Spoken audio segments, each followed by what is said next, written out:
Las alegorías de Sara y Agar. Pues estas mujeres son los dos pactos. Gálatas 4:24. No puede haber una mayor diferencia entre dos cosas en el mundo que la que existe entre la ley y la gracia.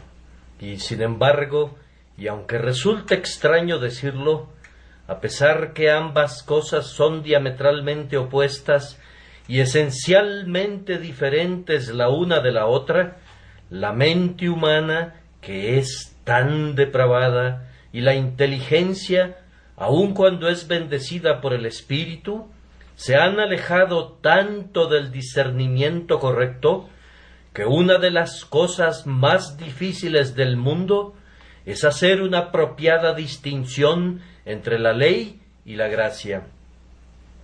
Quien conoce esa diferencia y la recuerda continuamente, la diferencia fundamental entre ley y gracia, ha comprendido la esencia de la teología. Quien pueda comprender adecuadamente la diferencia entre la ley y la gracia, no está lejos de entender el tema del Evangelio en todas sus ramificaciones, sus matices y sus alcances. En toda ciencia hay una parte que resulta muy sencilla y fácil una vez que la hemos aprendido, pero que al principio se mostraba como un difícil comienzo aún antes de entrar en materia. Ahora, la primera dificultad cuando uno se esfuerza en aprender el Evangelio es esta: entre la ley y la gracia debe haber una diferencia muy clara para cualquier cristiano, y especialmente para quien ha recibido instrucción y preparación. Pero aún así, inclusive en los cristianos más preparados e instruidos, hay siempre una tendencia a confundir ambas cosas. Son tan opuestas como la luz y la oscuridad, y tan irreconciliables como el fuego y el agua. Sin embargo, el ser humano está perpetuamente esforzándose por hacer un compuesto de ambas cosas, a menudo por ignorancia, pero a veces voluntariamente. Buscan cómo mezclarlas cuando Dios las ha separado categóricamente. Esta mañana voy a tratar de enseñarles algo acerca de las alegorías de Sara y Agar, para que puedan entender la diferencia esencial entre los pactos de la ley y de la gracia. No nos vamos a adentrar completamente en el tema, sino que únicamente usaremos los ejemplos que el texto nos proporciona. En primer lugar, quiero que consideren a las dos mujeres a quienes Pablo usa como tipos, Agar y Sara. Después me concentraré en los dos hijos, Ismael e Isaac. En tercer lugar, me voy a referir a la conducta de Ismael para con Isaac.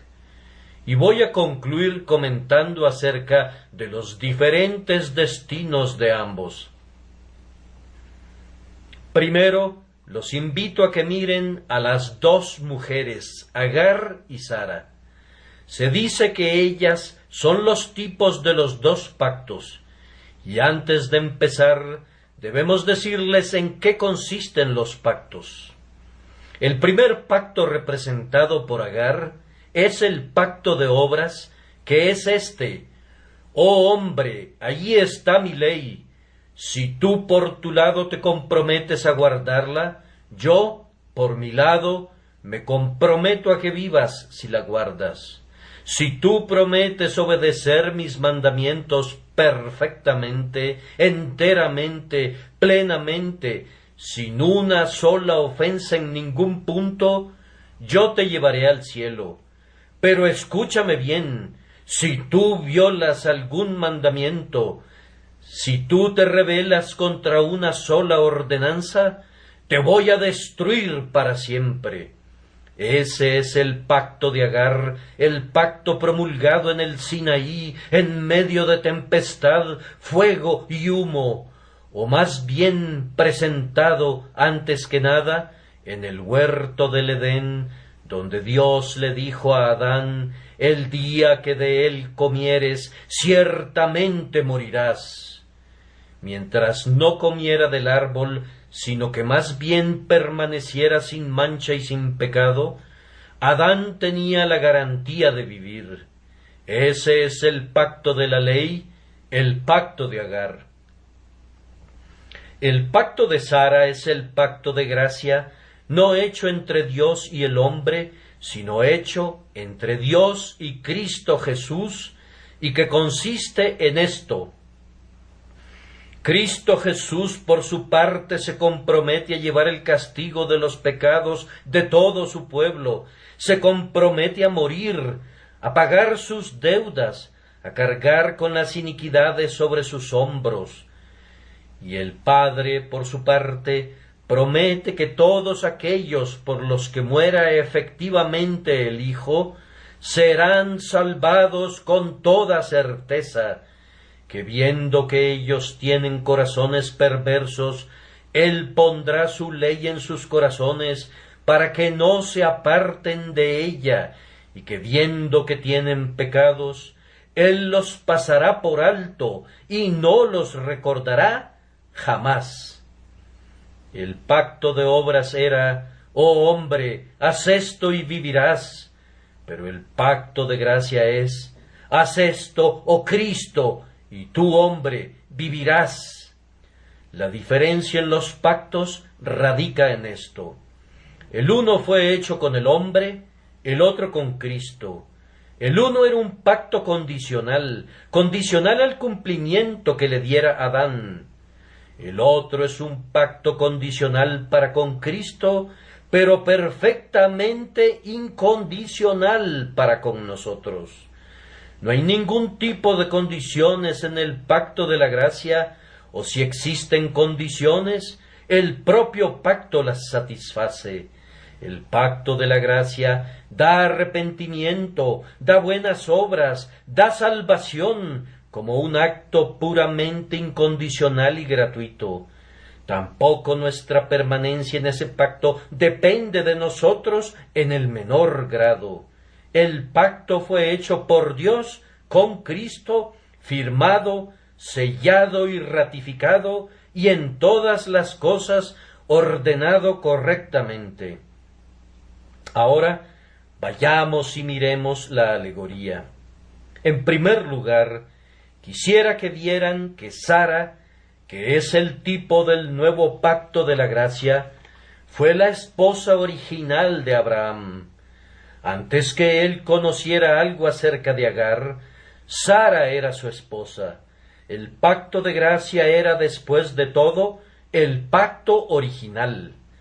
Hay algunos malos teólogos que enseñan que Dios hizo al hombre recto e hizo un pacto con él, que el hombre pecó y que, como algún tipo de reconsideración posterior, Dios hizo un nuevo pacto con Cristo para la salvación de su pueblo.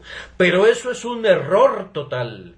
El pacto de gracia fue hecho antes que el pacto de obras, pues Cristo Jesús, antes de la fundación del mundo, lo consumó como su cabeza y representante, y se dice que nosotros somos elegidos de conformidad al conocimiento anticipado de Dios el Padre, por medio de la obediencia y aspersión de la sangre de Jesús.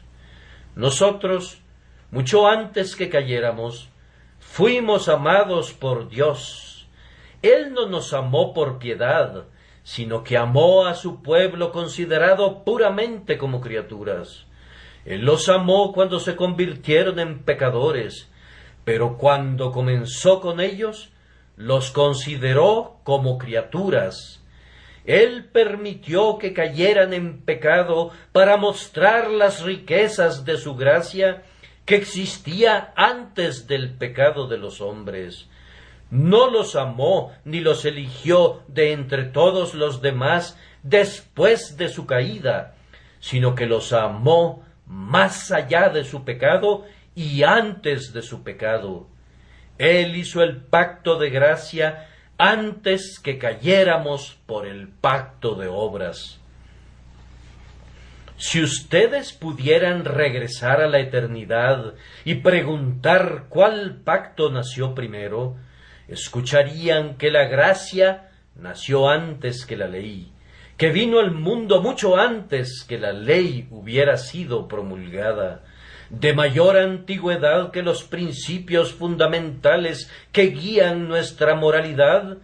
Es esa grandiosa roca fundamental de gracia, en un pacto hecho en la antigüedad, antes que los videntes predicaran la ley, antes que el Sinaí humeara, mucho antes que Adán estuviera en el huerto, Dios había ordenado a su pueblo para vida eterna, para que pudiera ser salvado por medio de Jesús. Observen a continuación, aunque Sara era la esposa de mayor edad, sin embargo, Agar dio a luz al primer hijo. Así que el primer hombre, Adán, fue el hijo de Agar. Aunque nació perfectamente puro y sin mancha, él no fue el hijo de Sara cuando estaba en el huerto. Agar tuvo el primer hijo. Ella dio a luz a Adán, que vivió durante un tiempo bajo el pacto de obras. Adán vivió en el huerto de conformidad a este principio. Su caída consistiría en la comisión de pecados, y si no cometía ningún pecado, entonces él permanecería para siempre. Adán tenía enteramente el poder de obedecer a Dios o no. Su salvación, entonces, descansaba simplemente sobre esta base: si tocas de ese fruto, ciertamente morirás. Si obedeces mi mandamiento y no lo tocas, vivirás. Y Adán, perfecto como era, no era sino un Ismael después de su caída y no un Isaac. Aparentemente, de cualquier manera, él pertenecía a la familia de Agar, aunque secretamente, según el pacto de gracia, pudo haber sido un hijo de la promesa. Bendito sea Dios, porque nosotros no estamos bajo Agar ahora. No estamos bajo la ley desde la caída de Adán. Ahora Sara ha dado a luz hijos. El nuevo pacto es la madre de todos nosotros. Pero además observen que Agar no estaba destinada a ser una esposa. Nunca debió haber sido otra cosa que la sierva de Sara. La ley nunca tuvo por objetivo salvar hombres. Únicamente estaba destinada para ser una sierva del pacto de gracia. Cuando Dios promulgó la ley en el Sinaí, no fue con el propósito de que algún hombre pudiera salvarse jamás por ella. Nunca concibió que el hombre obtendría la perfección por ese medio. Pero ustedes saben que la ley es una maravillosa sierva de la gracia. ¿Quién nos llevó al Salvador? ¿Acaso no fue la ley que tronaba en nuestros oídos? Nunca hubiéramos venido a Cristo si la ley no nos hubiese guiado allá. Nunca hubiéramos conocido el pecado si la ley no lo hubiera revelado. La ley es la sierva de Sara que barre nuestros corazones y hace que el polvo se levante para que nosotros pidamos a gritos que la sangre sea rociada sobre nosotros para aplacar el polvo. La ley es, por decirlo así, el perro pastor de Jesucristo que va tras sus ovejas y las trae al redil. La ley es el rayo que aterra a los impíos y los conduce a volverse del error de sus pasos y a buscar a Dios. Ah, si supiéramos cómo usar la ley correctamente, si entendiéramos cómo colocarla en el lugar adecuado y hacerla obediente a su señora, todo estaría muy bien. Pero esta Agar siempre estará deseando ser la señora como Sara, pero Sara jamás permitirá eso, sino que se cerciorará de tratarla duramente y echarla fuera.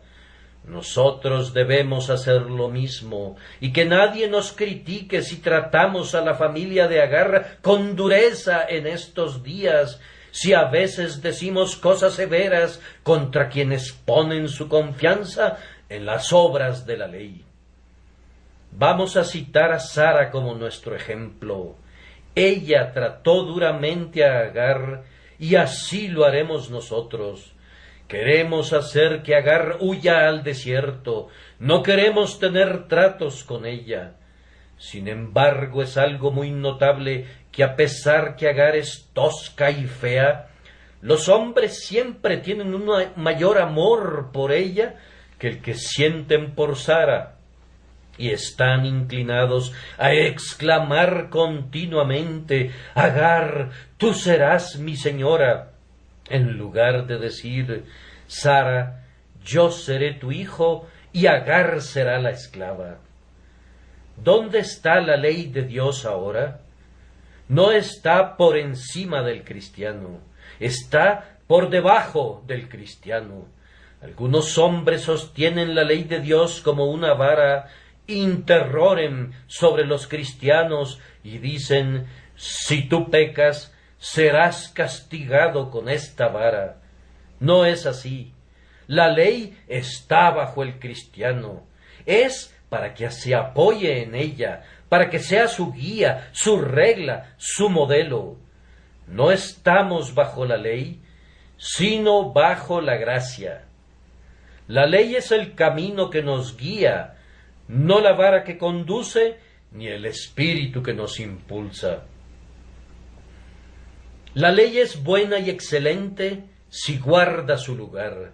Nadie critica a la sierva, puesto que no es la esposa, y nadie despreciará a Agar, puesto que no es Sara. Si ella simplemente hubiera recordado su trabajo, todo hubiera ido bien, y su señora nunca la habría echado. No queremos echar fuera de las iglesias a la ley, siempre y cuando sea mantenida en su posición correcta, pero cuando es elevada al rango de señora, fuera con ella. Nosotros no aceptaremos el legalismo. Además, Agar nunca fue una mujer libre y Sara nunca fue una esclava.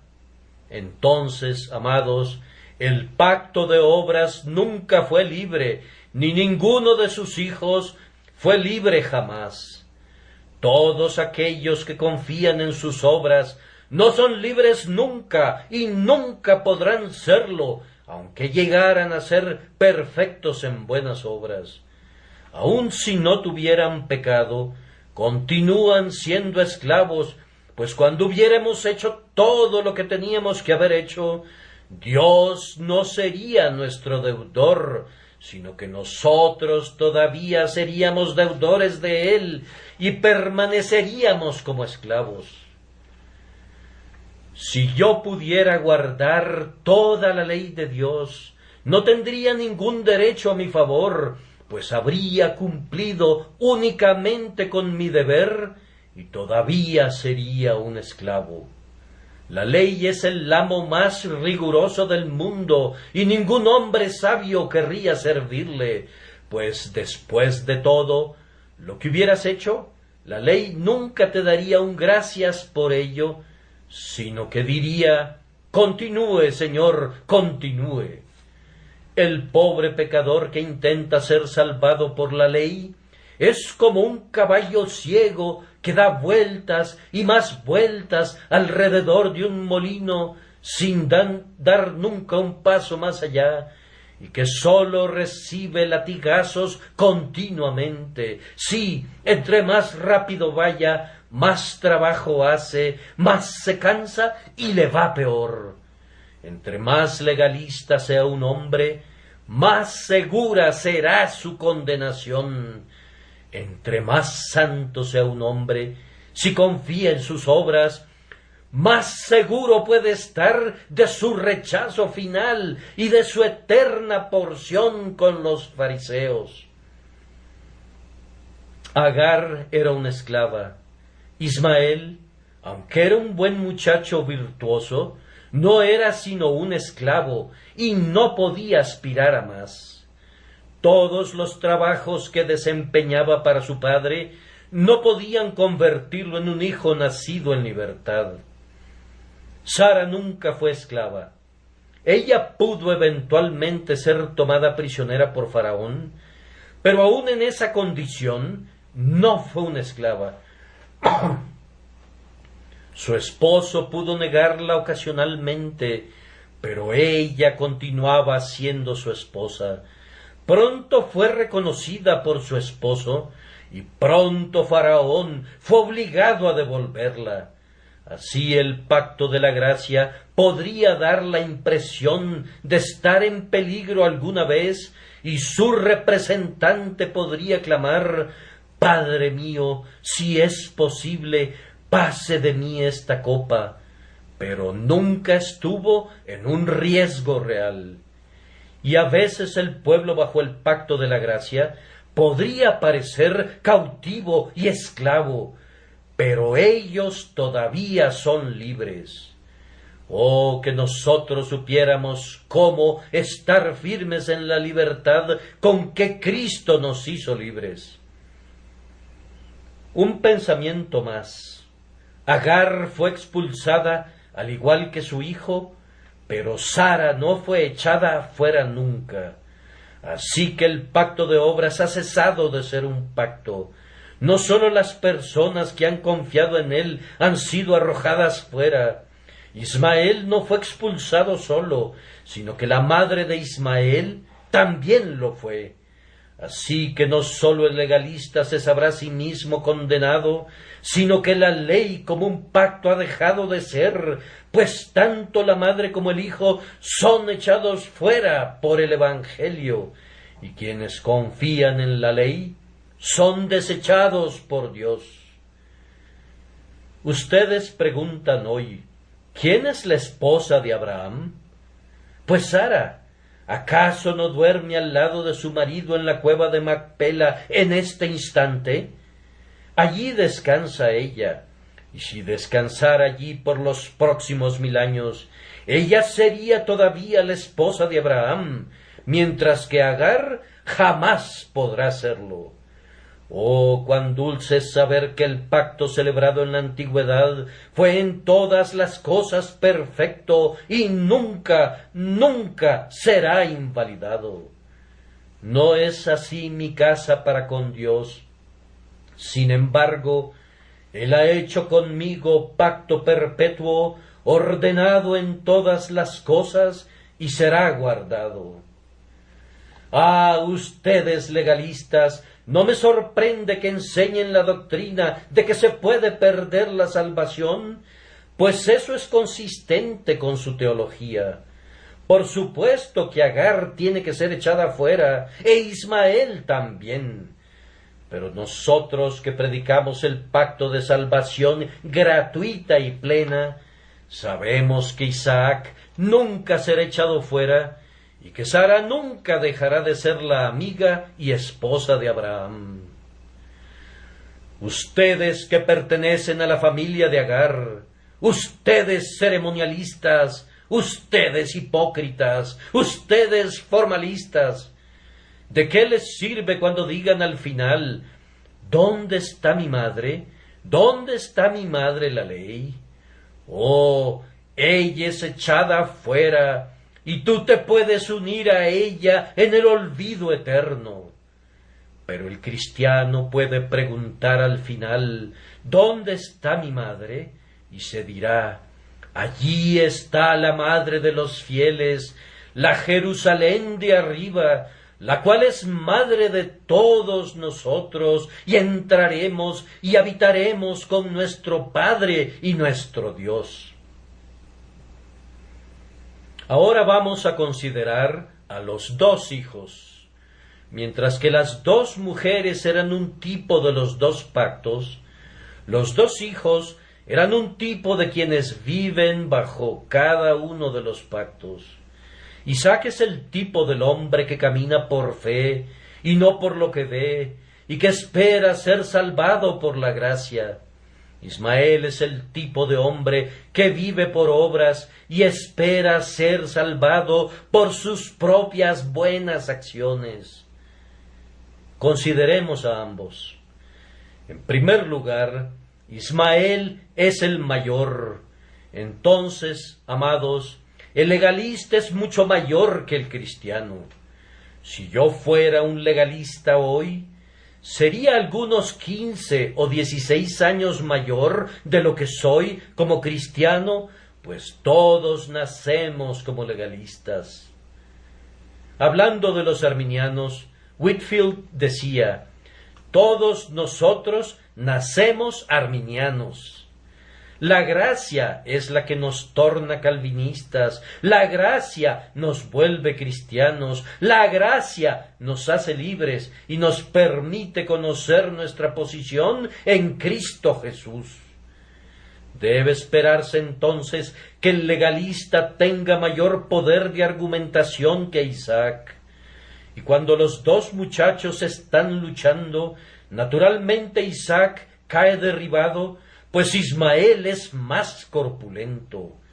Y debemos esperar que vamos a escuchar que Ismael hace el mayor ruido, pues él es hombre fiero, su mano es contra todos, y la mano de todos contra él. Mientras que Isaac es un joven pacífico. Él siempre apoya a su madre, y cuando se burlan de él, va y le dice a su madre que Ismael se burló de él. Pero eso es todo lo que puede hacer. Él no posee mucha fuerza. Lo mismo pueden observar ustedes el día de hoy. Los ismaelitas son generalmente los más fuertes y nos pueden derribar violentamente cuando argumentamos con ellos. De hecho, ellos se jactan y se glorían porque los Isaacs no tienen mucho poder de razonamiento, no tienen mucha lógica. No, Isaac no necesita eso, pues él es un heredero según la promesa, y la promesa y la lógica no se llevan mucho. Su lógica es su fe, su retórica es su entrega. Nunca esperen que el Evangelio resulte victorioso mientras estén disputando a la manera de los hombres. Más bien esperen ser vapuleados. Si ustedes argumentan con un legalista y él gana, digan: «Ah, yo esperaba eso». Eso demuestra que yo soy un Isaac, pues con toda seguridad Ismael dará a Isaac una paliza, y yo no lo lamento para nada. Tu padre y tu madre estaban en la plenitud de su vigor y eran fuertes. Entonces fue natural que me dominaras, pues mi padre y mi madre eran bastante viejos. Pero ¿cuál es la diferencia entre los dos muchachos en su apariencia externa? ¿No existía ninguna diferencia entre ellos en cuanto a las ordenanzas? Pues ambos fueron circuncidados. No había ninguna distinción en relación con las señales externas y visibles. Así, mis carísimos hermanos, a menudo no hay ninguna diferencia entre Ismael e Isaac, entre el legalista y el cristiano, en materia de ceremonias externas. El legalista toma el sacramento y es bautizado. Él tendría temor de morir sin hacer eso. Y yo creo que no había mucha diferencia en cuanto al carácter de ellos. Ismael era un hombre casi tan bueno y honorable como Isaac, y la Escritura no dice nada en su contra.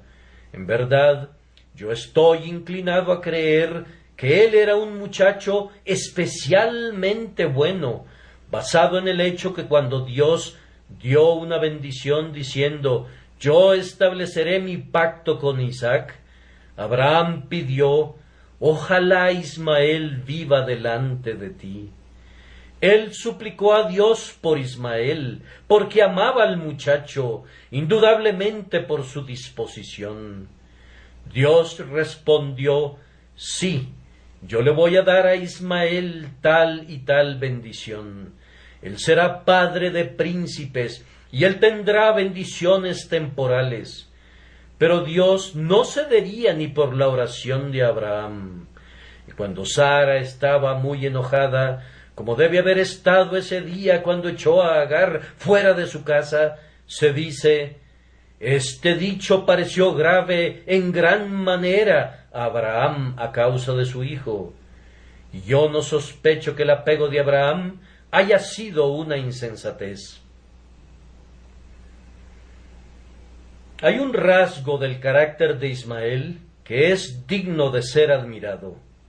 Cuando Abraham murió, no le heredó a Ismael ni un pedazo de madera ni una piedra, pues ya le había dado previamente su porción antes de despedirlo.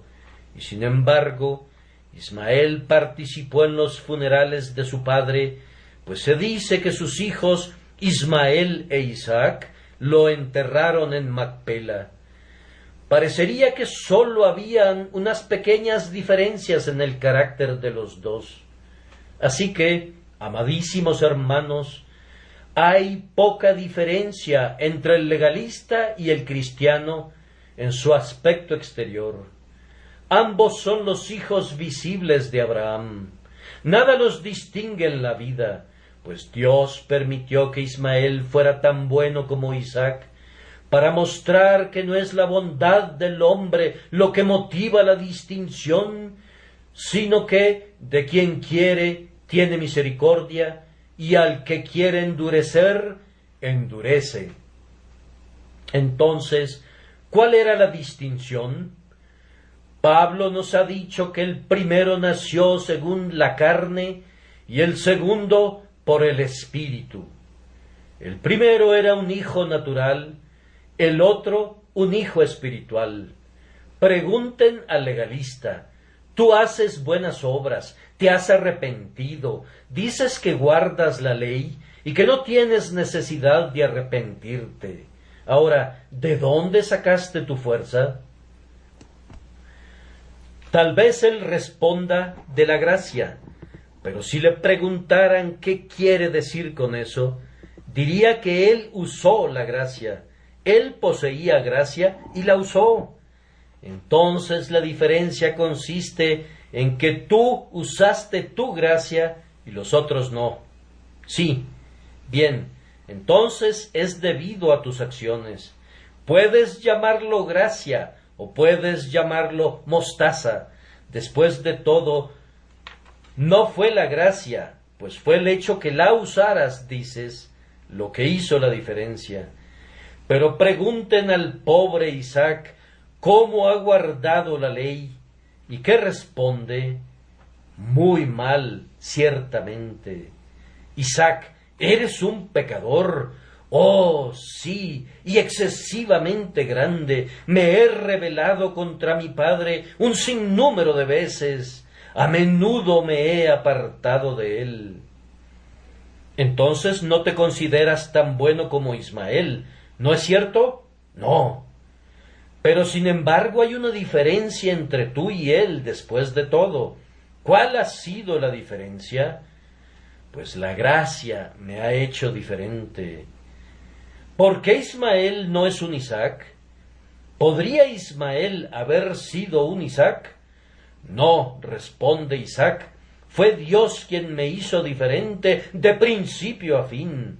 Él me hizo un hijo de la promesa antes que yo naciera, y él me debe guardar así. La gracia coronará toda la obra a lo largo de días sin fin. Coloca en el cielo la última piedra y muy bien merece toda la alabanza. Isaac realmente tiene más buenas obras. En ese sentido no está colocado por detrás de Ismael.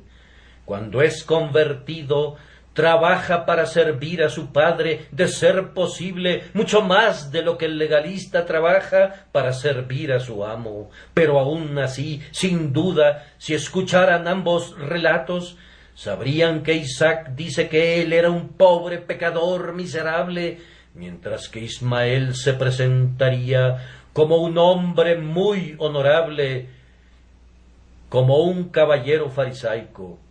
La diferencia no reside en el trabajo, sin embargo, sino en los motivos, no en la vida, sino en los medios de sostener esa vida, no tanto en lo que hacen, sino más bien en cómo lo hacen.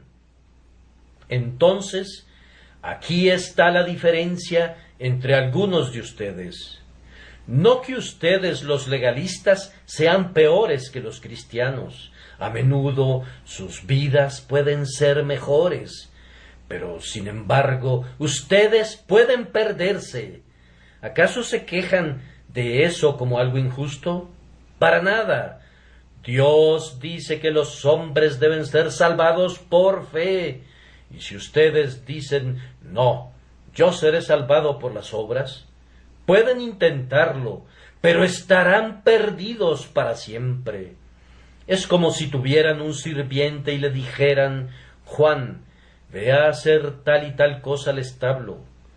Pero él va y hace lo contrario. Y luego dice, Señor, lo hice muy bien. Sí, dirían ustedes, pero eso no es lo que te pedí que hicieras. Así, Dios no te ha dicho que ganes tu salvación por medio de buenas obras, sino que Él ha dicho, ocupaos en vuestra salvación con temor y temblor, porque Dios es el que en vosotros produce así el querer como el hacer, por su buena voluntad. De tal forma que cuando se presenten ante Dios con sus buenas obras, Él dirá, yo nunca te pedí que hicieras eso. Yo dije, el que creyere en el Señor Jesucristo y fuere bautizado, será salvo. Ah, dirás tú, yo pensé que mi propia manera era mucho mejor. Amigo, tú estarás perdido por andar pensando a tu manera. ¿Qué, pues, diremos?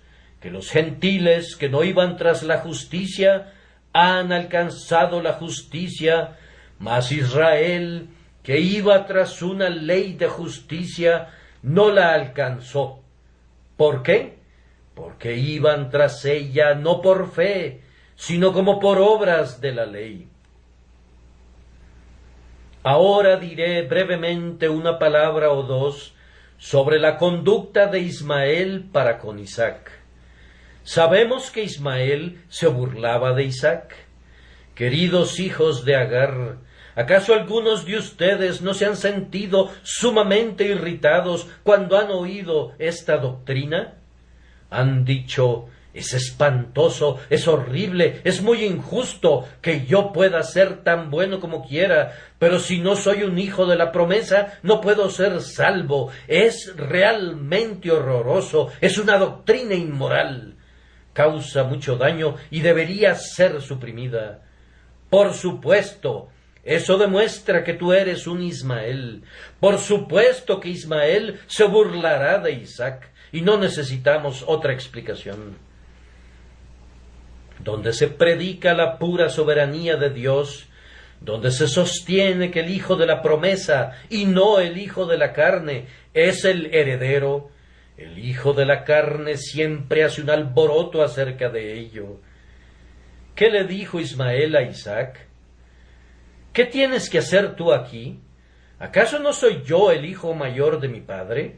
A mí debió pertenecer toda la propiedad, si no fuera por ti. ¿Acaso estás arriba de mí?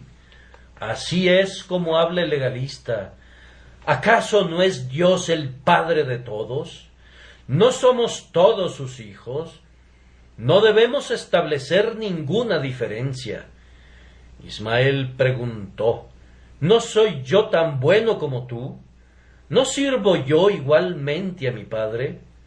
En cuanto a ti, tú sabes que eres el favorito de tu madre, pero mi madre es tan buena como la tuya. Y de esta manera molestaba y se burlaba de Isaac. Eso es exactamente lo que ustedes, arminianos, hacen con la salvación por gracia. El legalista dice: no puedo verlo así, no puedo aceptarlo y no lo haré.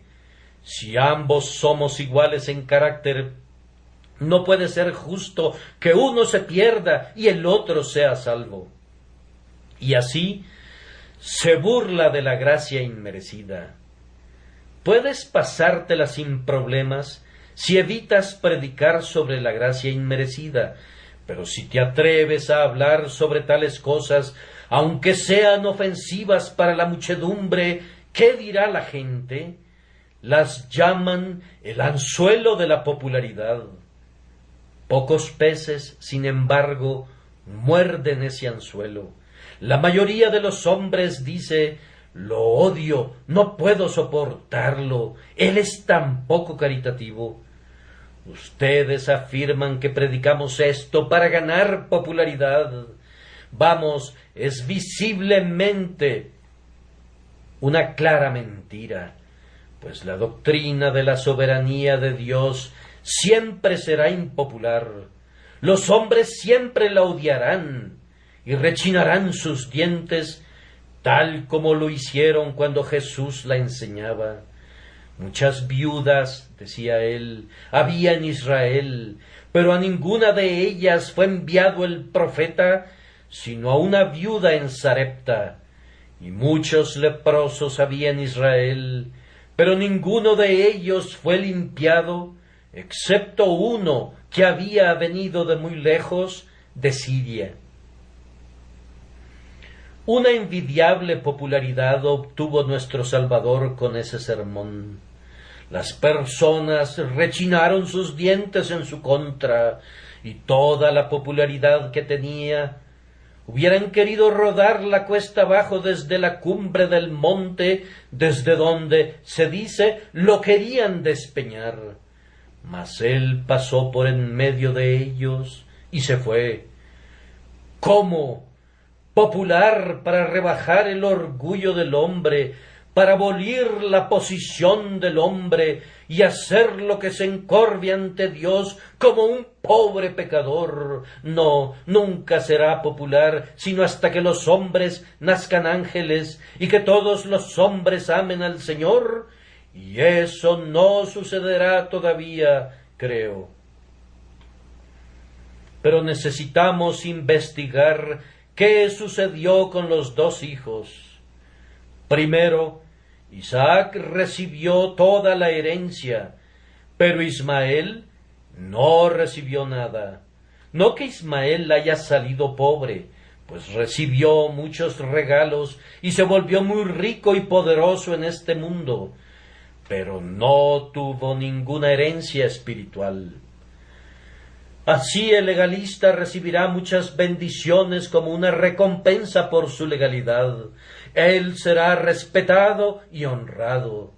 Verdaderamente, dijo Cristo, los fariseos tienen ya su galardón. Dios no le roba su recompensa a nadie. Cualquier cosa que el hombre intente pescar, pescará. Dios les paga a los hombres todo lo que les debe, y todavía mucho más, y aquellos que guardan su ley aun en este mundo recibirán grandes favores. Al obedecer el mandamiento de Dios, ellos no lesionarán sus cuerpos como lo hacen los viciosos, y preservarán mejor su reputación. La obediencia es buena en ese sentido.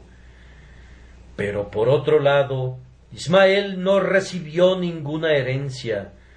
Por tanto, tú, pobre legalista, si estás dependiendo de tus obras o de cualquier otra cosa, excepto de la gracia soberana, inmerecida de Dios para tu liberación de la muerte, tú no tendrás ni siquiera un palmo de la herencia de Canaán, sino que en aquel grandioso día, cuando Dios reparta las porciones a todos los hijos de Jacob, no habrá ni un pedazo para ti.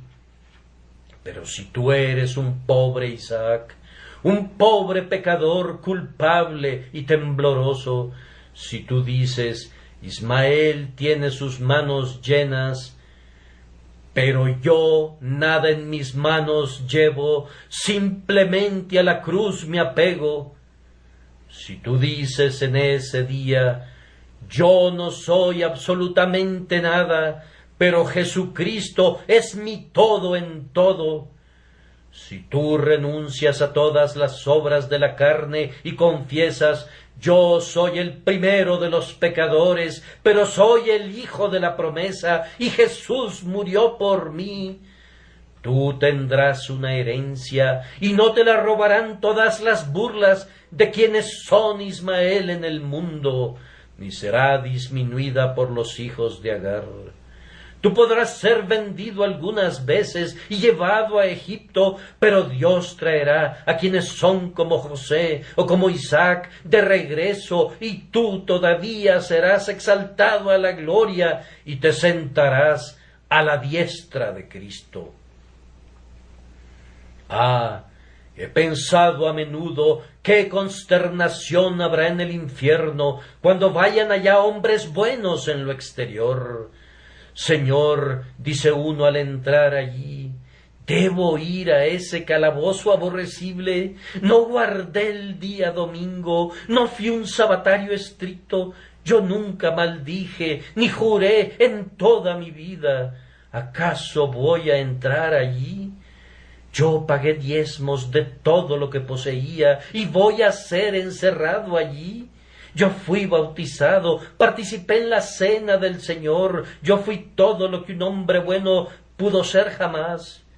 Es verdad, yo no creí en Cristo, pero no pensé que necesitara a Cristo, pues estaba convencido que yo era demasiado bueno y demasiado honorable. ¿Y voy a ser encerrado allí? Sí, Señor, y entre los condenados tú tendrás esta preeminencia, que tú ciertamente despreciaste a Cristo por sobre todo lo demás. Los otros nunca erigieron un anticristo. Ellos siguieron una vida de pecado, y lo mismo hiciste tú en tu medida. Pero tú agregaste a tu pecado que es el más condenable de los pecados. Tú te alzaste como un anticristo y te inclinaste y adoraste tu propia justicia imaginaria. Entonces Dios procederá a decir al legalista, tal día yo te escuché injuriar a mi soberanía. Te oí decir que era injusto de mi parte salvar a mi pueblo y distribuir mis favores según el consejo de mi propia voluntad.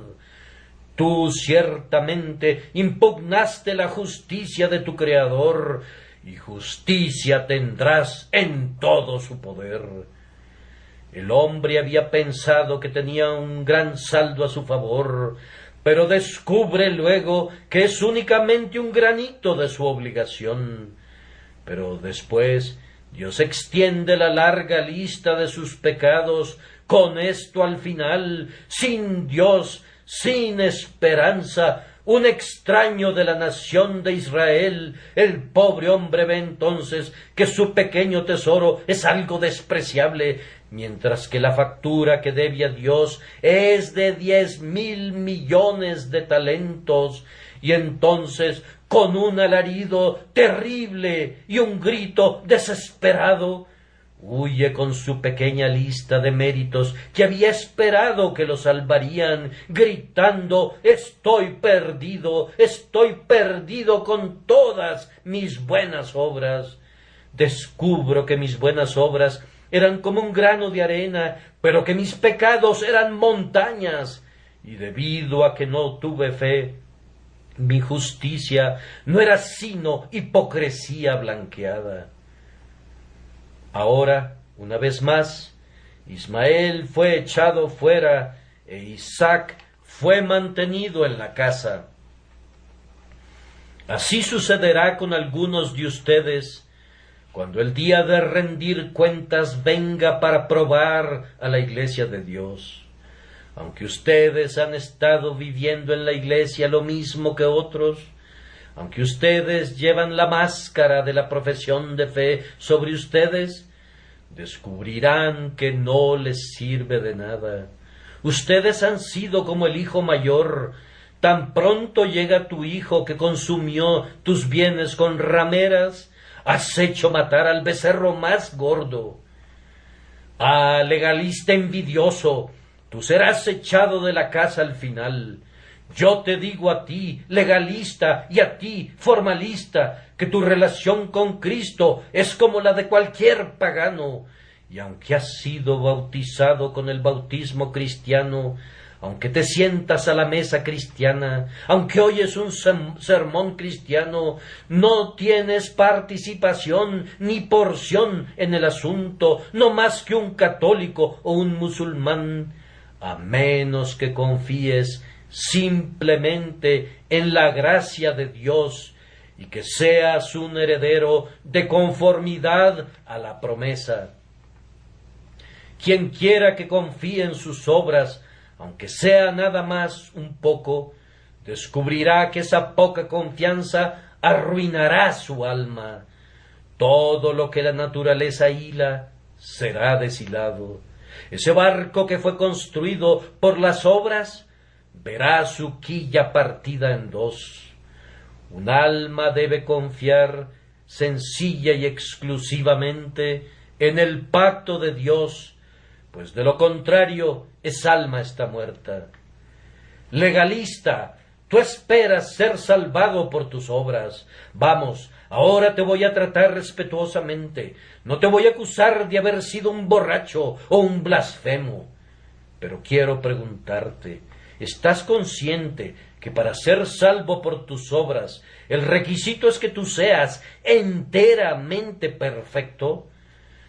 Dios exige el cumplimiento de toda la ley. Si tienes una vasija con la más pequeña grieta, no está impecable. ¿Acaso no has cometido pecado en toda tu vida? ¿No has tenido un mal pensamiento? ¿Nunca ha habido perversidad en tu imaginación?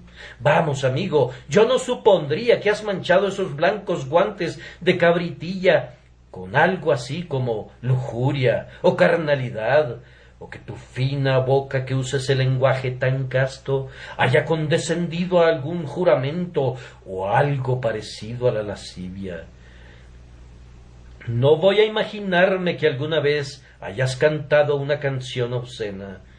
Voy a dejar eso fuera de duda. Pero, ¿no has pecado nunca? Sí, respondes tú. Entonces, recuerda esto: el alma que pecare, esa morirá. Y eso es todo lo que tengo que decirte.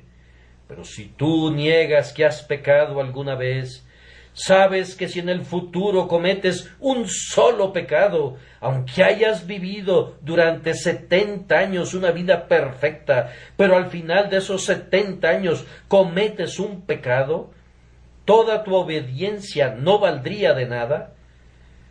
Pues, porque cualquiera que guardare toda la ley, pero ofendiere en un punto, se hace culpable de todos.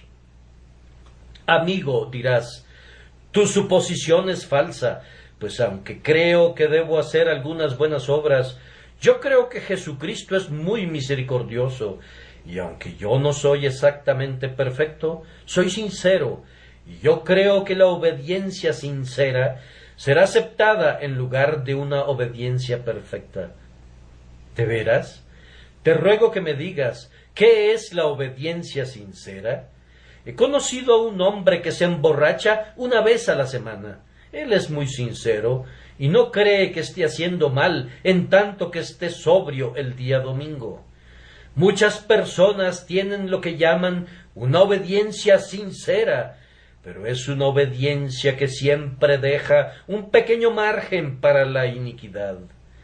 Pero entonces tú respondes: yo no tomo demasiado margen, solo me permito ciertos pecadillos.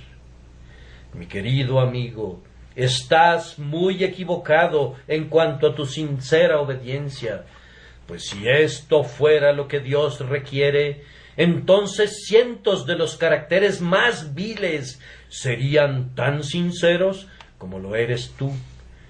Pero yo no creo que seas sincero.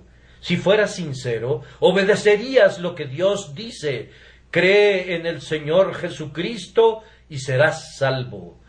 Creo que la obediencia sincera es un sincero engaño, y tú te darás cuenta de ello. Oh, dirás, yo creo que después de todo lo que hemos hecho, debemos ir a Jesucristo y debemos decir, Señor, hay una gran deficiencia aquí, ¿la puedes remediar? He oído que antes pesaban a las brujas contra la Biblia de la parroquia, y si pesaban más que la Biblia, eran declaradas inocentes. Pero poner a una bruja y a la Biblia en la misma balanza es una nueva idea. Vamos, Cristo no se pondrá en la balanza con un insensato arrogante como lo eres tú. ¿Quieres que Cristo sirva de contrapeso? Él está muy agradecido contigo por el cumplido, pero Él no aceptará ese servicio tan bajo. Oh, comentas tú, Él me ayudará en el asunto de la salvación. Sí, yo sé que eso te complacería, pero Cristo es un Salvador muy diferente. Él decide hacerlo todo cuando hace algo. Te podrá parecer extraño, pero no le gusta ninguna ayuda. Cuando hizo el mundo, ni siquiera le pidió al ángel Gabriel que enfriara con su ala la materia derretida, sino que él lo hizo enteramente todo. Lo mismo ocurre con la salvación. Él dice, y a otro no daré mi gloria.